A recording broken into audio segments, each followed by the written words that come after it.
नमस्कार शेतकरी मित्रांनो आपल्यासाठी एक आनंदाची बातमी आहे। आनंदाची बातमी अशी आहे की मित्रांनो, आपण अद्यापही ई पीक पाहणी केली नसेल तर अशा शेतकऱ्यांसाठी आनंदाची बातमी आहे। कारण आता ई पीक पाहणीची जी शेवटची तारीख 15 सप्टेंबर होती तर ती आता वाढून त्यामध्ये आपल्याला 23 सप्टेंबर करण्यात आलेली आहे।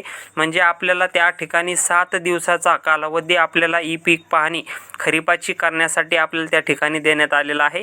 तर मित्रांनो, अद्यापही ज्या शेतकऱ्यांनी ई पीक पाहणी केलेली नाही त्या शेतकऱ्यांनी ई पीक पाहणी लवकरात लवकर करून घ्या, जेणेकरून आपण 7/12 जो आहे तर तो कोरा राहणार नाही।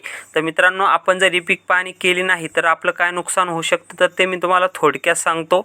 तर मित्रांनो, ई पीक पाहणी जर आपण केली नाही तर त्यामध्ये आपण जर पीक विमा भरलेला असेल तर तो पीक विमा सुद्धा आपल्याला मिळण्यास त्यामध्ये हा पीक विमा मिळू शकत नाही। त्याचबरोबर आपल्या कापूस पिकं असो, सोयाबीन असो, उडीद असो, मूग असो, तूर असो, कोणतेही पीक आपलं त्यामध्ये खराब झालं असेल पावसामुळे तर आपल्याला त्यामध्ये जी नुकसान भरपाई मिळत असते तर ती सुद्धा मिळण्यास आपल्याला दिक्कत होऊ शकते किंवा आपल्याला त्या ठिकाणी मिळणार नाही। त्यामुळे मित्रांनो, त्याचबरोबर आपल्या पिकाचा पेरा जर आपल्या 7/12वर नसेल तर आपल्याला त्या ठिकाणी बँका कर्ज देत नाही। त्यामुळे मित्रांनो, आपल्याला 7/12वर ई पीक पाहणी करून आपला पीक पेरा हा स्वतः आपल्याला मांडायचा आहे।